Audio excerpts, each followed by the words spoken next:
Okay. We are here in the Prince Moulay Abdallah Stadium, Morocco. Yes, Dima Maghreb just came through with a massive penalty shootout victory over Nigeria to advance to the finals of AFCON. What a game. I tried to tell these guys they were hating on it, but let's talk about it. They got the win. Listen, man. They got the win. They got it done. It was always going to extra time. If you don't score in extra time, y'all, you're going to pens. Yeah. That is logically how it Logically works. how it goes. That is Josh the math. will tell you how it goes, That man. is the It's math of the numbers. Yes. I mean, look, Morocco deserved it. They did. They played better the entire match. Much more shots on target. Yeah, Nigeria, they had a good start to the game, but after the first 35 minutes or so, it felt like they just didn't really know how to break the press from Morocco. And I don't even know how many shots they had on target, but it looked like they just didn't really have any chemistry going forward. So Morocco played better. So I feel like they deserved the result. I mean, their player of the tournament has objectively been Ademola Lookman. 3 goals, 4 assists, or 4 goals, 3 assists, whatever it is. He leads in goal contributions. Today, he was a complete non-factor. And I don't really put it on him as much as the midfield and the lack of connection offensively. He had nothing going. Victor Osimhen has had a very good tournament. He had nothing going. I called Adams. He tried his best, but he had nothing going.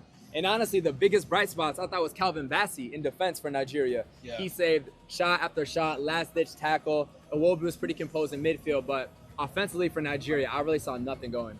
Honestly, it's interesting. I would definitely say that Nigeria is able to get up the pitch. You know what I mean? Not dangerously, though. It's because of the way Morocco played. Morocco played well. They put 2 on Osimhen. You know what I mean? And so for Osimhen, one way that you try to get him the ball is to feed the ball up top through the air. That didn't work. Lookman was able to receive the ball, but the turn was difficult for him because they fouled him very quickly. Or he had to drop very deep to receive as well. Of course. You know what I mean? So they're able to break the pass, especially when they made certain substitutions. But at the end of the day, Morocco's defense, similar to Nigeria's defense. That's why it was 0-0. Honestly. 2 great defenses. It feels like to beat this Moroccan team, you have to play fast. Because if you take more than 3 seconds on the ball anywhere in their half, there's 3 players on you immediately. Like, you're surrounded. And I feel like that was Core Adams' biggest challenge today. He could not handle it. He doesn't move that quickly as like a player. He kind of likes to hold the ball, hold up play. He's obviously a big physical presence. But against this team, if you take an extra second to think about what to do, there's 3 players on you immediately. So I feel like that, to beat this team, you got to move a lot quicker. And Nigeria just couldn't really live up to the task. One other thing I want to add with Morocco is defensively, they're so disciplined. Sometimes they press you super high up the pitch. Other times they maintain a front line right around midfield. And if you're passing around the back, they do not budge. So to have that discipline from the front, the attackers playing defense, all the way to the back line that maintains the offsides line when they do play that, I thought just exceptional unity, great coaching from Walid. But we have to talk about the fact that Morocco, of course, is the host nation. Can they go on to do what Ivory Coast did in 2023 and win as a host nation? That would be back-to-back AFCONs. The host wins it. I predicted the whole time Morocco would win AFCON, beating Senegal in the final. My prediction's looking very good. So you know where I stand, but what do y'all think? Of course. I mean, it's written in the stars. People always say Morocco versus Senegal is 2 countries that not only have a lot of admiration for each other, but the football, rivalry is there now. I can see it going either way, though. Senegal was able to get it done. Some of the chances, even if you look at the goal they scored today, that was a goal that if Nigeria scored, it would be a different day. You know what I mean? For me, this place is a fortress, man. Like, sitting there in the media section. Different, man. We literally pulled out our phones to measure the decibels. And the decibels in the stadium when Nigeria was taking those penalty kicks was comparable to sitting inside of a subway station and a train car is passing you by. Literally dangerous levels. And your ear is right next to the train. Like that's what the players are hearing. It was crazy. The level in here is so crazy that it's like you have to be so mentally strong. Right? I'm saying in order to win here, you have to be so mentally strong. Like it's unbelievable. It's the type of thing where if you've experienced it for the first time here, it's not good. It's not good. And I told you right before kickoff, I'm like, bro, Nigeria's been great this tournament. They ain't experienced this stadium yet, though.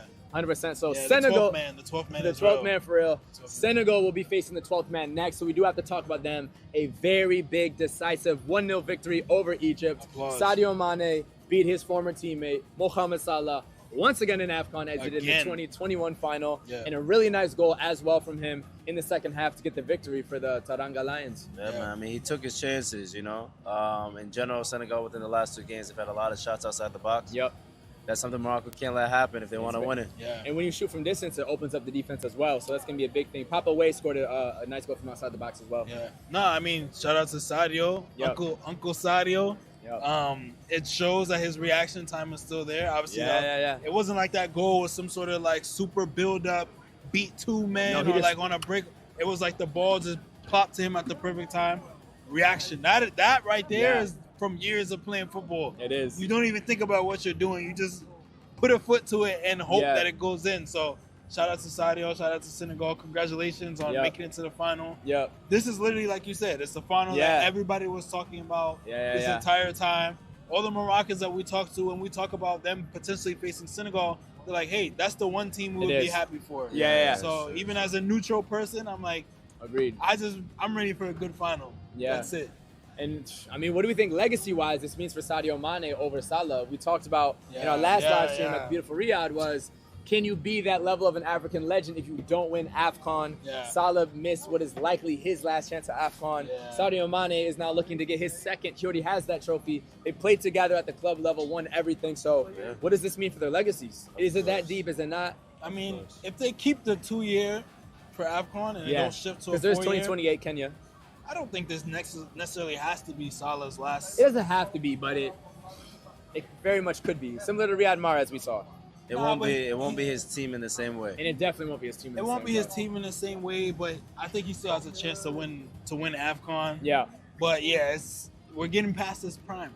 Yeah, definitely. We're starting to inch past his prime, and so even in the sense that you're saying it won't be his team, and also won't be credited to him if they do win it in the way that it would have been a few years ago. So it's tough. It's sad. It's sad. I mean, do you guys think he needs that AFCON? We talked about it last time, but are y'all taking back that take that you need to win AFCON to be that certain level of an African legend? Has he done enough at the club level with the multiple Premier Leagues, the Champions League, the goal contribution, single season record? Of course. Does he need an AFCON? Is it also because he's Egyptian who has the most AFCONs? Of course. What do we think? Have our thoughts changed? No. I mean, at the end of the day, you know, he's done so much for football. He's done so much for his community. You know what I mean? So, no, hats off to Mohamed Salah.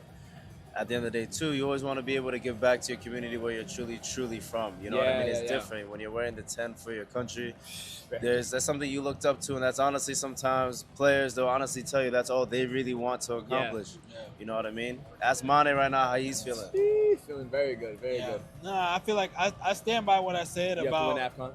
If you don't win AFCON, you can't be considered like one of the greatest African players. I think obviously nobody, like you brought up the example of Drogba last time, right? Nobody will contest Drogba's greatness, all of his club accomplishments. But it's like you can't lay claim to that title. The throne. You know what I mean? If you haven't won AFCON, like I feel like it's that simple. 100%, man. But we have to just shout out Salah one last time because he comes from a small town outside of the Nile River area and was doing up to 5 hours back and forth for training in the youth academy. So for him to get to this point, and I saw a little interview saying that the chance of him coming out of where he's from is 0%. There was no example ever to come from where he's from to be here now. So he still is the pharaoh. He still is a legend. So congrats to him. Almost been a very successful career thus far. Maybe he has one more AFCON or not. We will have to see. I'm very interested to see what happens to him now. He returns. Going back to Liverpool is the next thing. Salah's returning to Liverpool. Without the AFCON trophy, with a bunch of beef. Good tournament, though. He had a good tournament. He had a great tournament, but he's returning to, back to reality. Some would say a somewhat hostile environment. Without necessarily the accolades to boost his credentials, to boost his argument for why he should, be getting paid what he's getting paid, be getting a starting position that he deserves. So, I don't know. I'm interested to see what happens. For sure. We'll have to see, man. And, of course, interested to see what happens in the final because we have Dima Maghreb, Morocco versus Senegal right here in the Prince Moulay Abdallah Stadium, 8 p.m. prime time, Sunday, January 18th. Yes, sir. What are y'all predictions? Early predictions. It can change over time. We got to see how the city's feeling tonight when we celebrate with the Moroccan fans. We got to see how the streets are feeling the next couple days once the Senegalese fans arrive. But as of now, seeing this match, how do you think the final will play out? I'll say this. I spoke very highly of Nigeria before this game today. Yes. I thought as long as they weathered the storm, they were going to go on and win.